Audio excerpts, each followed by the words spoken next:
Last 200 বছরে কি হয়েছে? লাস্ট 200 বছরে আমরা আমাদের খিলাফা হারিয়ে ফেলেছি।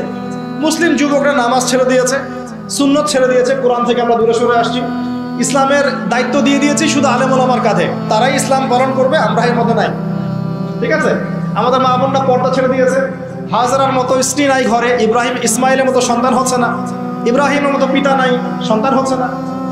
বস্তুবাদী, সারা জীবন দুনিয়া নিয়ে ব্যস্ত, বাড়ি গাড়ি টাকা করে স্ট্যাটাস, দ্যাটস অল। আমাদের এখন চিন্তা ভাবনা এরকম। যুবকরা দেখবেন যে ফিফা টিফা নিয়ে পড়ে আছে, নেইমার মেসি নিয়ে পড়ে আছে। ওদের চিন্তাই নাই যে আল্লাহ পাক যে তাকে পৃথিবীতে পাঠিয়েছেন দিনটা প্রচার প্রসার প্রতিষ্ঠা করার জন্য, ফিকিরই নেই। কেন হবে না আমাদের অবস্থা এখন, সেটা বলেন। কত পার্সেন্ট মানুষ দেখাবেন নামাজ পড়ে 5 ওয়াক্ত? কত পার্সেন্ট মুসলিম দেখাবেন যে কোরআনটা বিশুদ্ধ করে তেলাওয়াত করতে পারে?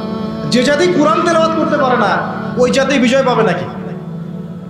একটা বই লিখে আছে, একটা কমন মানে একটা ফেস, অনেক বই দেখেছি, একটা বই দেখলাম সেদিন যে অমুসলিমদের ব্যাপারে বলা হচ্ছে তারা হচ্ছে একটা ওর্স জিনিস, মানে যেটা একটা খারাপ জিনিস, এর সফল প্রচারক।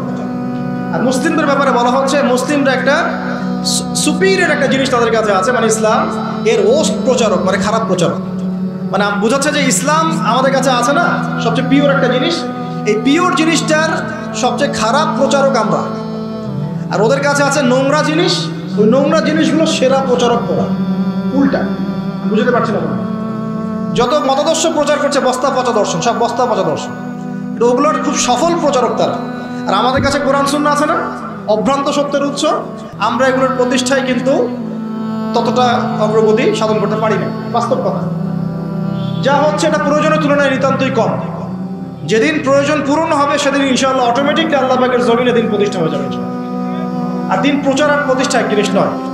প্রচার মানে হচ্ছে আপনি নামাজ পড়ছেন, প্রচার হচ্ছে সুন্দর, মাশাআল্লাহ, কিন্তু আপনি সব দিক থেকে শক্তিশালী নন, তাই বিশ্বের অন্য সভ্যতা আপনার উপর চাপ খাটিয়ে নামাজের স্বাধীনতাও হরণ করতে পারে। এর নাম হচ্ছে ক্ষমতা।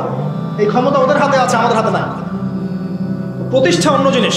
প্রতিষ্ঠা না হওয়া পর্যন্ত শান্তি নাই, প্রতিষ্ঠা না হওয়া পর্যন্ত ঘুমানোর সুযোগ নাই মুসলিমদের। প্রচার চলবে, প্রচার প্রতিষ্ঠা এক জিনিস নয়। প্রতিষ্ঠা না হওয়া পর্যন্ত হাল ছাড়া যাবে না ইনশাআল্লাহ তাআলা। যখন প্রতিষ্ঠা হবে তখন আপনি সুকুনের সাথে ঘুমাতে পারবেন। যতক্ষণ পর্যন্ত প্রতিষ্ঠা হয় নাই সমস্যা আছে, যতটুকু চলছে এটাও থাকবে না, এমন হতে পারে, আল্লাহ না করুন। এখন আসেন, আমরা জানলাম যে ইসলাম চিরায়ত কাল থেকে ছিল। নবী সাল্লাল্লাহু আলাইহি ওয়াসাল্লাম তাহলে কি করলেন? তিনি কি নতুন কোনো শরীয়ত নিয়ে আসলেন? হ্যাঁ, তিনি শরীয়ত নিয়ে এসেছেন ঠিকই, কিন্তু তিনি মানে নতুন কোনো ধর্ম প্রবর্তন করেন নাই। আমাদের একটা ভুল আছে কনসেপ্ট। আমরা বলি ইসলাম ধর্মের প্রবর্তককে নিচে লেখা থাকে সাধারণ জ্ঞান বইয়ে মুহাম্মদ সাল্লাল্লাহু আলাইহি ওয়াসাল্লাম। তা মুহাম্মদ সাল্লাল্লাহু আলাইহি ওয়াসাল্লাম কি ইসলাম নতুন করে প্রবর্তন করেছিলেন? বরং নতুন করে তিনি শরীয়তটা প্রচার করেছেন। তিনি কি লা ইলাহা ইল্লাল্লাহের দাওয়াত ছাড়া অন্য কোনো দাওয়াত দিয়েছেন? আর নূহ আলাইহিস সালামও তো লা ইলাহা ইল্লাল্লাহেরই দাওয়াত দিয়েছেন। আদম আলাইহিস সালাম কিসের দাওয়াত দিয়েছেন? লা ইলাহা ইল্লাল্লাহ। প্রত্যেক নবী কিসের দাওয়াত দিয়েছেন? ফেরাউনের সামনে মুসা কি বলেছেন? আল্লাহ ছাড়া কোনো ইলাহ নাই, তুমি তার ইবাদত করো, তাই না? তাহলে প্রত্যেক নবী লা ইলাহা ইল্লাল্লাহের দাওয়াত দিয়েছেন। নবী সাল্লাল্লাহু আলাইহি ওয়াসাল্লামের সময় এটাকে রিফর্ম করা হয়েছে, মানে শরীয়তটাকে নতুন নবায়ন করা হয়েছে। তো নবী সাল্লাল্লাহু আলাইহি ওয়াসাল্লামের শরীয়ত আসার পর আগের শরীয়তগুলো চলবে কিনা? চলবে। যদি কেউ মনে করে নবী সাল্লাল্লাহু আলাইহি ওয়াসাল্লামের শরীয়ত আসার পরেও আগেরগুলোও চলবে, তাহলে কুফরের মধ্যে থাকবে, থাকবে না? এখন এখান থেকে আমি আপনাকে বাকি অর্ধেকের দিকে নিয়ে আসি, একটু খেয়াল করেন। নবী সাল্লাল্লাহু আলাইহি ওয়াসাল্লামের এই ইসলাম প্রচার প্রসার আর প্রতিষ্ঠা করতে 23 বছর লেগেছে। কত বছর? উনি যখন নবী হয়েছেন তখন আরবের সমাজটার মধ্যে শিরিক দিয়ে ভর্তি ছিল। শিরিক আর শিরক, যে কোনো এমন কোনো শিরিক নাই যেটা আরবে ছিল না। ঠিক আছে, স্ট্যাচু ওয়ার্শিপ হতে পারে, কবর পূজা হতে পারে, মৃত মানুষের পূজা হতে পারে, নাস্তিকতার চর্চা হতে পারে, সমস্ত শিরকের প্রকারভেদ আরবে ছিল। ওই সময়ে সুদের প্রচলন ছিল, ইকোনমিক সেকশনে মানুষ সুদ খাইত। ওই সময় মদ ছিল, মদ মানুষ অ্যাভেলেবল মদ পান করত।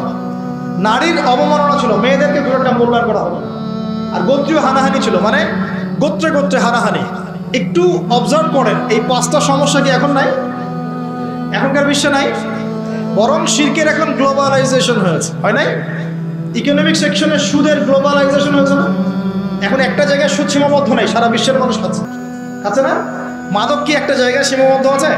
সারা বিশ্বের মানুষ খায়, ছড়িয়ে দেওয়া হয়েছে, ছড়িয়ে সীমান্ত অঞ্চলগুলোতে গিয়ে দেখবেন দেধার সে মাদকের প্রবেশ হচ্ছে, বুঝছো না?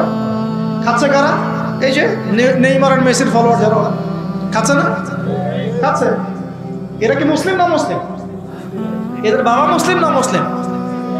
তাহলে গরুর গোশত খেলেই যদি মুসলিম হয়, আর নাম আব্দুল্লাহ আব্দুর রহমান হলেই যদি মুসলিম হওয়া যায়, তাহলে আবু জেহেলও মুসলিম ছিল। কথা বোঝেন নাই?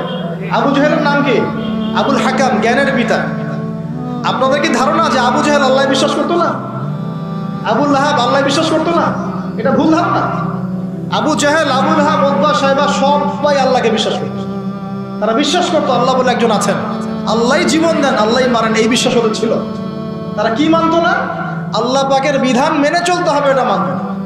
বিধান মানার ক্ষেত্রে মন গড়া বিধান মানত। এর নাম ছিল অমুসলিম, কুফার। ওরা কিসের বিরোধিতা করেছিল?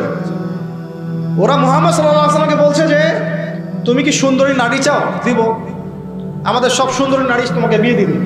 তুমি কি টাকা পয়সা চাও? আমাদের সবার টাকা একত্রিত করে তোমাকে দিয়ে দেবে। তুমি কি ক্ষমতা চাও? ক্ষমতা, কাবা ঘরের চাবি তোমাকে দিয়ে দেবে। এগুলো অফার কি লোভনীয় না? আর নবী সাল্লাল্লাহু আলাইহি ওয়াসাল্লাম বলছেন যে আমি আপনাদেরকে আরেকটা প্রস্তাব দেই, এটা যদি মেনে চলেন তাহলে আপনারা আরব আজম উভয়ের রাজত্ব পাবেন, নেতৃত্ব পাবেন। তারা বলছে কি সেটা বলো? তখন তিনি বলছেন কুলু লা ইলাহা ইল্লাল্লাহ তুফলিহুন। আপনারা খালি বলেন যে লা ইলাহা ইল্লাল্লাহ, আল্লাহ ছাড়া কোনো ইলাহ নাই, মানে আল্লাহ ছাড়া কোনো বিধানই নাই, আল্লাহ ছাড়া কোনো উপাস্য নাই, মানে জীবনের প্রতিটা ক্ষেত্রে আল্লাহ ইলাহ, তাহলে সফল হয়ে যাবেন। তারা এখানে মানতে চাইল না কেন? কেন মানল না? আল্লাহ বিশ্বাস করার পরেও কেন মানল না? আমি দলিল দিয়ে কথা বলছি, শোনেন। আবু জেহেল যখন বদরের যুদ্ধ করতে যাচ্ছে, বদরের যুদ্ধ করতে কার বিরুদ্ধে গিয়েছে? মুহাম্মদ সাল্লাল্লাহু আলাইহি ওয়াসাল্লামের বিরুদ্ধে না। বদরের যুদ্ধ করার আগে আবু জেহেল গিয়েছে কাবা ঘরে। কোথায়? কাবা ঘরে। কাবা ঘরে গিয়ে বলেছিল, দোয়া করেছিল, আল্লাহুম্মা, হে আল্লাহ, ইন কুনতা তাআলাম, আপনি যদি জানেন, আন্না মুহাম্মাদান আলাল হক, মুহাম্মদ সত্যের উপরে আছে, ফানসুরহু, তাহলে তাকেই সাহায্য করেন। ওয়া ইন কুনতা তাআলাম, আর আপনি যদি জানেন যে নাহনু আলাল হক, নাহনুল কুরাইশ আলাল হক, আমরা কুরাইশ হকের উপরে আছি, ফানসুরনা, আমাদেরকে সাহায্য করেন। তাহলে আবু জেহেল আল্লাহ বিশ্বাস করে না? আবু সুফিয়ান আল্লাহ বিশ্বাস করতো না? তখন করতো। তাহলে এই যে আমাদের একটা কনসেপ্ট, ভুল কনসেপ্ট।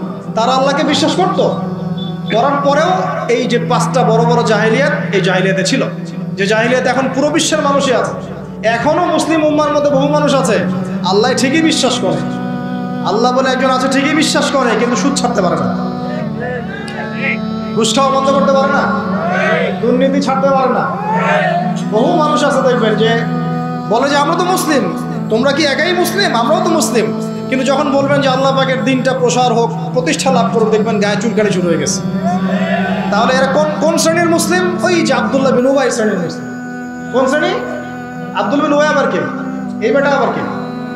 এই ব্যক্তি ছিল মদিনার, তার নেতা হওয়ার কথা ছিল, কিন্তু মুহাম্মদ সাল্লাল্লাহু আলাইহি ওয়াসাল্লাম যখন গিয়েছেন সেখানে, আনসার সাহাবীরা মুহাম্মদ সাল্লাল্লাহু আলাইহি ওয়াসাল্লামের হাতে বায়াত নিয়েছে। এখন তার নেতৃত্ব চলে গেছে। এখন সে ইহুদিদের সাথে জোট করে মুহাম্মদ সাল্লাল্লাহু আলাইহি ওয়াসাল্লামের বিরুদ্ধে যুদ্ধ করেছে এবং উহুদের মাঠে পালিয়ে গিয়েছিল। প্রথমে 1000 জন ছিল, 700 জন টিকে থেকেছে, 300 জনকে সাথে নিয়ে এই আব্দুল্লাহ বিন উবাই পালিয়ে গিয়েছে। বলেছিল আমি যদি জানতাম যে উহুদের যুদ্ধ বলে কোনো যুদ্ধ আছে, ইসলামই কবুল করতাম। বুঝতে পারছেন? এখানে একটা কথা চলে আসবে, তাহলে এখন আমরা যারা ইহুদিদেরকে বন্ধু বানিয়েছে, আমরা তাহলে কি পাক্কা মুসলিম নাকি? আব্দুল্লাহ বিন উবাই যদি ইহুদিদের সাথে বন্ধুত্ব করে নবীর বিরুদ্ধে দাঁড়াতে পারে, আর দাঁড়ানোর পর যদি মুনাফিক তকমা রাখতে পারে, এবং আল্লাহ পাক তাকে বলেছেন ও কবরেও দাঁড়াবে না, জানাজার নামাজেও তুমি দাঁড়াবে না, বলেন নাই? তওবা আছে না? খবরদার, ওদের নামাজে জানাজাও করবে না, ওর কবরে দাঁড়াবেও না। তাহলে সে যদি ইহুদিদের সাথে বন্ধুত্ব করে এরকম মুনাফিক হতে পারে, এখন এই যুগে যারা আমরা করছি তারা কে? তারা নিঃসন্দেহে আমরা পাক্কা মুসলিম নাকি? সুবহানাল্লাহ। এই বিশ্বে বহু মুসলিম কান্ট্রিজ আছে যারা সরাসরি এদের অ্যালায়েন্স, মিত্র। আমাকে একটা দলিল দিবেন, খারেজি তকমা দেওয়ার আগে একটা দলিল দিবেন। দলিলটা হচ্ছে, আমাকে একটা দলিল দেখাবেন যে নবী সাল্লাল্লাহু আলাইহি ওয়াসাল্লাম 23 বছর তার নবুয়তি জীবন, আবু বকর সিদ্দিক তারপরে খেলাফত চালিয়েছেন প্রায় 2 বছর, উমর ইবনুল খাত্তাবের প্রায় 10 বছর। এই যে খোলাফায়ে রাশেদার স্বর্ণযুগ বলি না আমরা, নবীর যুগ এবং সাহাবীদের যুগ, খোলাফায়ে রাশেদার যুগ, এই পুরো যুগে মুসলিমরা দাপটের সাথে বিশ্ব শাসন করে বেড়ায় নাই। একজন মুসলিম শাসক ইহুদি এবং খ্রিস্টানদের সাথে বন্ধুত্ব করে ওদের সাহায্যে চলেছে, একটা দলিল দেখাবেন না। মুসলিমরা যতগুলো যুদ্ধ করেছিল রাসূলের যুগে, কোনো একটা ব্যাটেলে কি নবী সাল্লাল্লাহু আলাইহি ওয়াসাল্লাম ইহুদিদের কাছে গিয়ে বলে সাহায্য করো, আমাকে সাহায্য করো, আমাকে অস্ত্র দাও, আমাকে অস্ত্র দাও, আমাকে ফাইন্যান্স দাও? একটা দলিল দেখাবেন। কে করেছে মিত্রতা? ওই আব্দুল্লাহ বিন উবাই। এ কারণেই আমরা বলি যে সূরা মাইদার আয়াত নাম্বার কত, 51, এটা মুখস্থ করবেন। আল্লাহ পাক বলছেন, ইয়া আইয়ুহাল্লাযীনা আমানু, হে মুমিনগণ, লা তাত্তাখিযুল ইয়াহুদা ওয়ান নাসারা আউলিয়া, তোমরা ইহুদ এবং খ্রিস্টানদেরকে বন্ধুরূপে গ্রহণ করো। সবার ব্যাপারে বলা হচ্ছে, সবগুলোর ব্যাপারে না, কারণ তাদের মধ্যে ভালো মানুষ আছে, তাদের মধ্যেও কি আছে, ভালো মানুষ আছে। কাদের কথা বলা হচ্ছে? বা'দুহুম আউলিয়া ও বা'দ, তাদের মধ্যে কিছু মানুষ একে অপরের বন্ধু, তাদের কথা বলা হচ্ছে। আপনি সার্চ করেন না সারা ওয়ার্ল্ডে কে কার বন্ধু, জিও পলিটিক্স পড়েন, তাহলে তো বুঝতে পারবেন। পড়াশোনা করবেন না, খালি তকমা লাগাবেন, তাহলে তো হবে না। আগে তো পড়াশোনা করতে হবে।